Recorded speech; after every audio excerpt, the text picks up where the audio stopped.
여러분들 기도 많이 하시나요? 많이라는 표현은 좀 그렇고 매일 하시는지 궁금하네요. 저는 아침에 출근해서 제일 먼저 성경을 읽고 기도하려고 노력은 해요. 보통의 일상적인 기도, 사역에 대한 기도를 주로 하고 부탁받은 중보 기도도 하려고 하는데 매일 기도의 시간을 분별한다 하더라도 지속적으로 기도하는 게 쉽지는 않더라고요.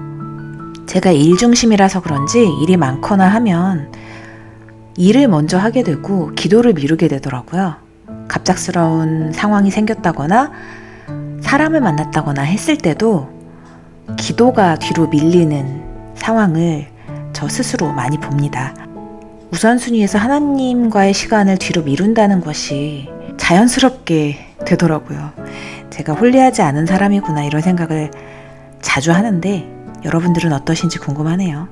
하지만 우리는 하나님께 기도하는 시간, 하나님과의 소통하는 시간, 하나님의 마음을 알아가는 시간이 분명히 필요하고 그것이 우리의 삶과 영성에 아주 중요한 조건이라는 것을 알고 있습니다. 그래서 우리가 따로 시간을 분별하고 기도하려고 노력을 하는 마음은 다 있는 것 같아요. 하지만 어떻게 기도해야 되는지 어려움을 느끼시는 분들도 있고 5분만 기도해도 더 이상 무슨 말을 해야 할지 모르겠는 분들도 많이 계신 것 같아요. 저를 포함해서. 그래서 오늘은 이렇게 기도에 어려움을 느끼시는 분들을 위해서 읽는 것만으로도 위로가 되고 기도가 되는 그런 책들이 요즘 많이 나와 있어요.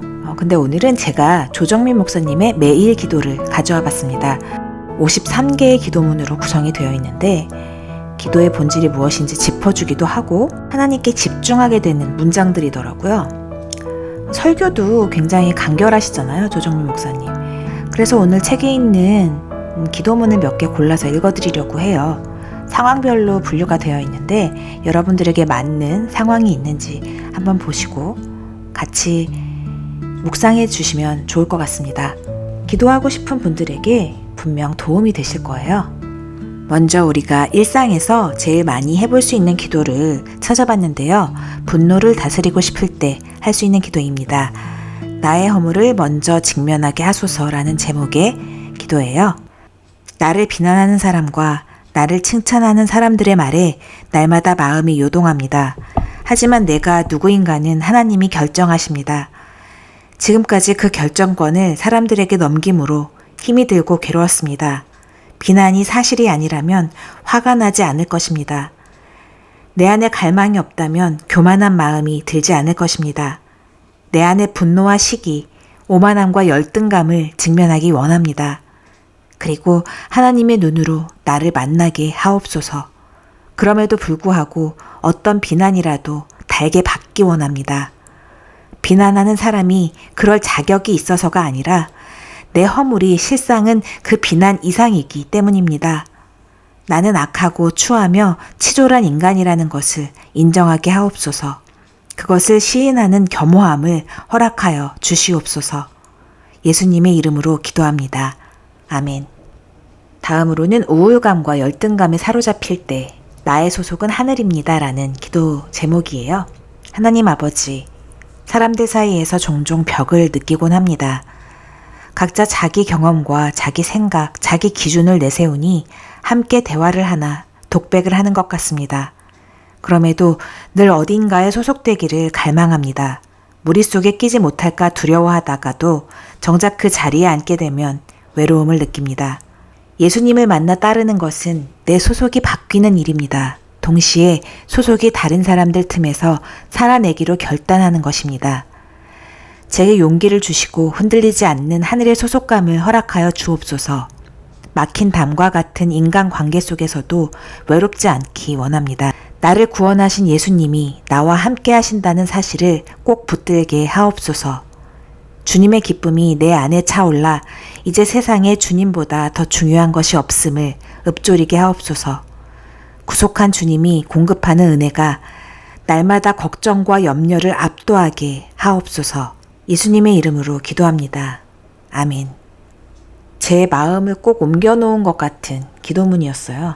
이 관계 속에서의 문제가 우리 삶의 가장 많고 중요한 문제기도 하고 해결되지 않는 문제기도 해서 우리는 늘 이런 기도를 마음에 품고 입으로 고백해야 되는 것 같습니다. 다음으로는 현실에서 도망치고 싶을 때 기도문이에요. 하나님 아버지, 살아내야 하는 시간이 힘겹습니다. 계획대로 되는 일이 하나도 없고 온통 캄캄한 터널을 하염없이 걷는 것 같습니다. 상황은 좋아질 것 같지 않고 도움을 청할 곳도 없습니다. 그러나 인내로 이 시간을 잘 견디게 하옵소서. 생명의 주인이며 인생의 주관자는 오직 하나님 한 분뿐임을 분명히 깨닫는 시간이 되게 하옵소서. 인내할 수 있는 유일한 연료가 믿음임을 압니다. 믿음을 붙들 힘조차 없을 때 믿음이 나를 붙들고 말씀이 나를 이끌고 가는 은혜를 주옵소서. 언제 끝날지 알 수 없는 이 터널도 주님의 손을 붙잡고 있으면 한 걸음 한 걸음 끝을 향해 걷다 반드시 빠져나가게 될 줄 믿습니다. 예수님의 이름으로 기도합니다. 아멘. 마지막으로 우리 인생에서, 우리의 삶에서 꼭 필요한 기도문인 것 같아서 소개해 드릴게요. 누군가를 용서하고 싶을 때 하는 기도인데요. 용서하기 힘듭니다 라는 제목의 기도문입니다. 먼저 잘못을 저지르고도 미안해하기는커녕 오히려 당당하고 기세가 등등한 사람을 보면 정말 용서하기가 힘듭니다. 제가 예수님의 사랑을 받은 자임을 알지만 그럼에도 타인을 용서하는 것에는 한계가 있음을 느낍니다. 나의 죄악을 주님께 고백합니다. 지금도 원한을 품고 내가 피해자라고 울부짖는 저를 용서해 주시옵소서. 상대의 피를 보아야 분이 풀릴 것 같은 내 속의 악함을 하나님 발 앞에 내려놓습니다. 용서는 하나님께 속한 것입니다. 내가 용서할 수 없는 그 사람을 종일 바라보지 않고 나를 7번씩 70번도 더 용서해 주신 하나님을 바라보게 하옵소서. 원수 갚는 일은 하나님께 맡기라고 하신 주님의 말씀을 믿고 분별력과 절제력을 갖게 하옵소서. 그래서 할 수 있다면 모두와 화평하게 되고 하나님이 마음껏 사용하실 수 있는 자녀가 되게 하옵소서. 예수님의 이름으로 기도합니다. 아멘. 제가 딱 이런 마음이거든요. 용서할 수 없는 사람이 있는데 그 사람을 계속 대내면서 미워하고 있어요. 마치 그래도 되는 것처럼. 하지만 하나님의 주권에 맡겨드리고 이런 기도문을 마음으로 되지 않으면 읽기라도 해서 그 마음을 잡고 하나님의 마음을 갖도록 노력을 해야 되는 것 같아요. 그래서 전 이 기도문이 정말 좋더라고요. 마음에 평안을 주는 기도문이라고 생각해서 여러분께 소개해드렸습니다. 한때 제 기도 제목이 다윗 같은 기도를 할 수 있게 해달라는 거였어요. 하나님이 오래 있다가 답을 주셨는데 다윗의 마음을 갖지 않으면 그런 기도를 할 수 없다고 하시더라고요. 전 다윗처럼 아름다운 기도를 할 수 있기를 바란 건데 하나님은 그 중심이 먼저라고 답해 주신 거죠.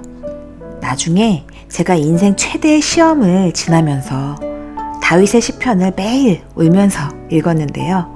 내가 다윗처럼 기도하게 해달라는 그 기도에 대한 하나님의 답이 아니었나 생각을 했던 적이 있습니다. 삶이 어렵고 힘들면 기도조차 나오지 않을 때 있잖아요. 그럴 때 이 책으로 기도해 보시는 건 어떨까요? 여러분들에게 도움이 되고 회복이 되는 이야기였길 바랍니다. 지금까지 크리스찬 인사이트에서 전해드렸습니다. 감사합니다.